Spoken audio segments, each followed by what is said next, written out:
Without further ado, I want to welcome Courtney Hammer.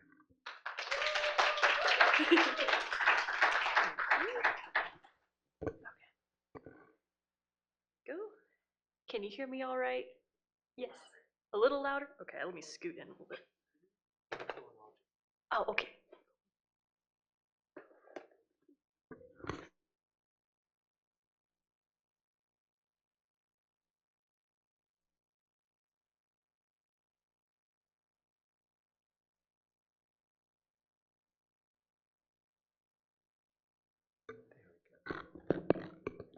Nice. Try it again. Okay. How's right here? Good. Okay, nice. All right, T. I wanted to start with a little preamble, just to let you know. I'm a little anxious, and so thank you. I was gonna say, if I happen to start choking up or getting emotional, I would love if someone were to yell "Yippee!" or if people could start clapping. I just think it'd be funny, bring everyone back. But yeah. Alrighty, so hello everyone. My name is Courtney Hammer. I am an interdisciplinary artist pursuing my Master of Fine Arts degree here at Minneapolis College of Art and Design. I am honored to share my thoughts and experience and growth throughout this program with you guys today, and so I hope you enjoy the presentation. I'd like to start with my road to my MFA. First, I'd like to say that I've had both an exciting and challenging journey here at MCAD, which can be broken down into 3 main pit stops. My first stop including adjusting to the new environment. I'm not in Texas anymore. So transitioning from my beloved paintbrush to a world of new artistic expressions. Second pit stop would be experimenting. So with access to all the new equipment, mediums, artists here, I found myself exploring like a kid in a candy store. I just wanted to try anything I can get my hands on.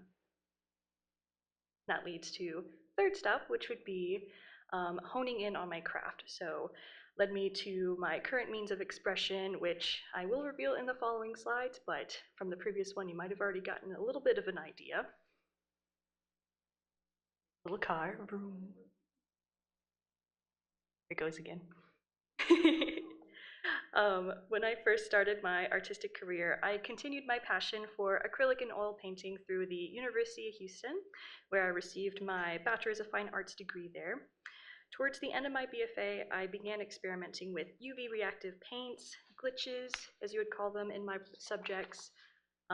I loved vivid hues, contrast, and interesting compositions. They were all my staples, but I felt limited with flat surfaces and just wanted to incorporate more feeling and more storytelling in my work. So this brings me to my first critique in grad school, where I tasked myself with a lofty goal that was experimenting with both painting and installation combined. I'd never created an installation before, but I was very ambitious. I was going to paint this huge 5-foot by 4-foot canvas and use my trauma from a past person in my life to fuel a narrative and hopefully heal this piece of me in the process, right? Wrong. I was a little bit too ambitious. I might have set myself back in the healing process, but this is where the real adjustment started. Learning how to cope with opening a fresh wound, living in an unfamiliar place, all while evolving my creative practice.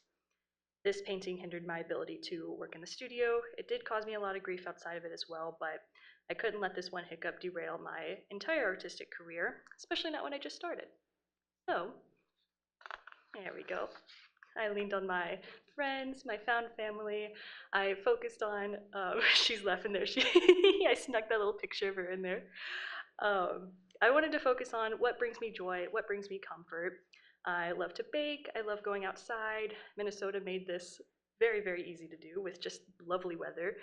And just hanging out with my friends in general. I made a lot of friends in this program, and that was also very healing and just as well. So yeah, with the help of everyone around me, life became much more manageable and fun again. There we go. So now with my first semester coming to an end and mid-program view on the horizon, I just wanted to start experimenting with all those materials I had tried before. So I wanted to sculpt faux cakes and little cupcakes over here. I just wanted to really try to replicate what I've made in real life and just make a fake version of it and see just where that would take me. I made little cake pops as well too, and all of this experimentation led into my mid-program review installation where I'd finally put everything together of paintings, sculptures. I actually did real cakes and real cookies and cupcakes in the installation. Um, and combining my love for my partner, my friends, again, baking, and just wanted to create an installation that honored that love, but also share it with my viewer. My viewer was invited to take the real cupcakes and sweets and indulge in overwhelming love and comfort. Oh, there's just some more details of those cupcakes as well too. They went by really fast. I think the cupcakes were the first to go there.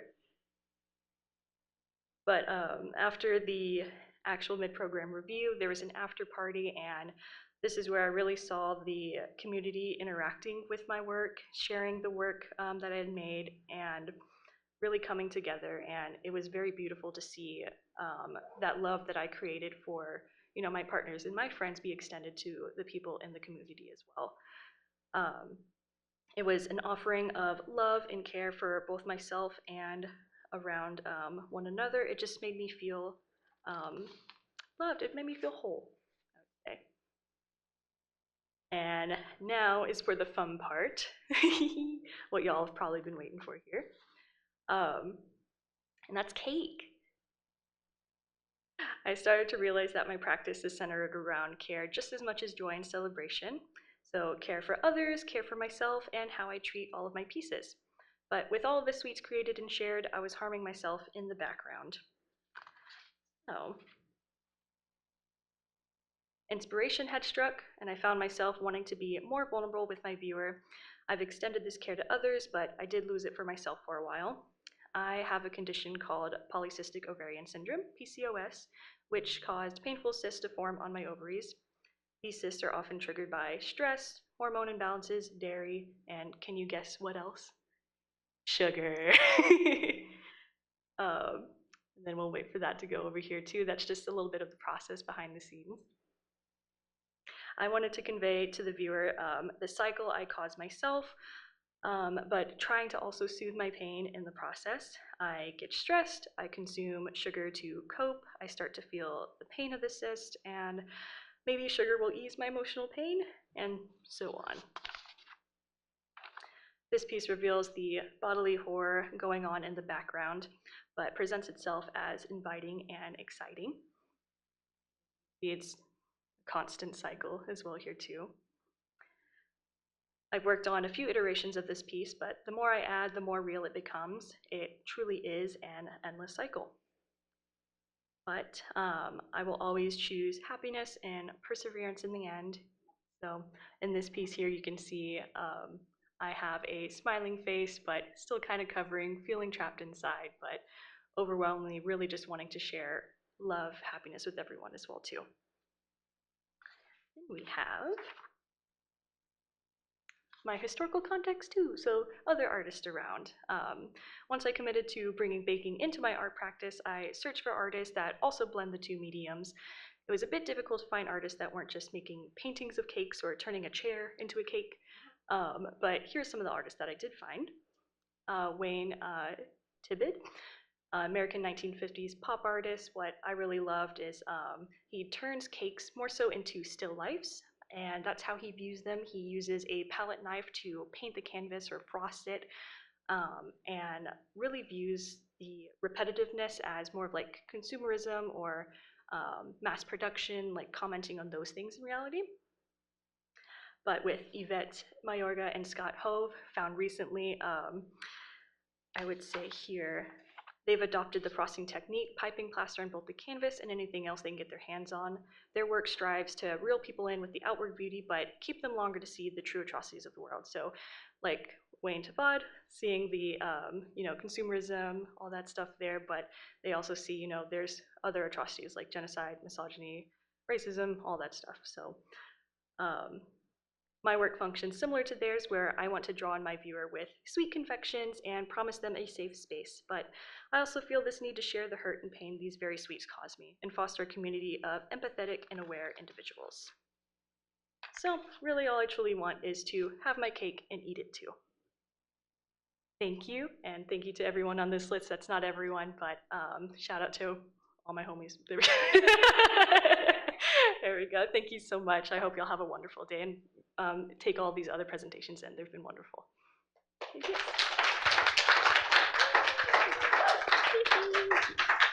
Great, thank you so much. So we have plenty of time for some questions. I'm hoping that you have some. Who out there would like to offer a question up to Courtney Hammer or an observation?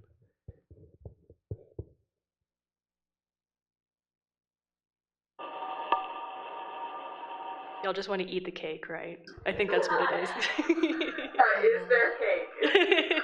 There was not cake this time, but there will Courtney, be I some. do have a question for Yeah. you. So I know your work is most sweetness, and but sometimes it's mixing with a little bit sad. So I'm wondering, how do you balance those emotion or together into the media? Yeah. I think what really helps is that with baking, it's been like that coping mechanism for my whole life, basically. It's a means of where it helps me to calm myself. It's also something to share with others.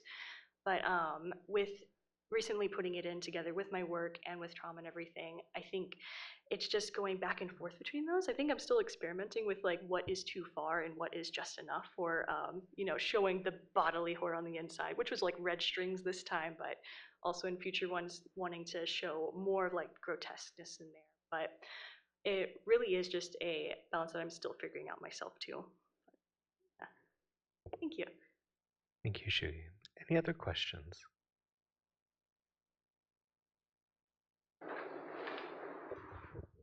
I'm a little bit curious about what's the next about the project Endless Circle, because I feel like it's quite a good installation for viewer. So I want to know what will you do next for that project. Yeah, I didn't quite get it like fit it into here, but with installations, I also want to try out performance art as well. So my next piece, coming soon, is going to be cakes in front of me and consuming them, but bringing in those motifs, or I guess symbols that I've used of the balloons being cysts and popping those as I eat the cake and just make it a full performance and document that as well. So that's the next big thing on my mind. I just wanted to ask about the therapeutic qualities of the baking and if it's like the end result, is it the process of making something, and have you thought about incorporating that into your installations? Yeah, thank you. It really is all of it. Like being able to, that was an important process as well. I think I skipped over that is the way the plaster and the frosting both feel in my hands, they have to be very similar because that is that therapeutic part of making the real one and making the fake one. Having it be just, feel the same and then knowing that the fake one I can't eat it after is that struggle too, but then also it's not hurting me in the end. But having that in an installation, I think, has been a little bit tricky of maybe showing like the leftover places, like maybe showing the empty piping bags, or I think in the performance piece that I'm wanting to do, I think that's where I'm going to hone in a bit more on that. Thank you. We have time for another question. Is there anyone else? I'll be right with you. Actually, Want me to just shout it out? please go ahead. You'll be picked up by these mics. I'm really curious, and especially as you continue to talk about the relationship you have between when it's real food and when it's the fake food. And I'm excited to hear you're going to explore more, it sounds like, with real food. But how do you feel about when you make the decision about it being real baked goods versus fake ones, and when do they intermix, like with your mid-program review? Yeah, thank you. When it was mid-program review, I was really trying to find like the line of that of what can I share with my viewer that's going to invite them in, but I don't want to trick them too much to where they eat the fake one and hurt themselves more. But yeah, I think I really am still just towing that line. I know I've thought about adding called, like, inedible element into the real cakes to where it's still that real version, but it is like you can't eat it as well. But still exploring that, yeah. So it is still a great question. I'm still trying to figure that out too. Well, thank you so much, Courtney, and thanks for all your questions, everyone. Please give a round of applause to Courtney Hammer.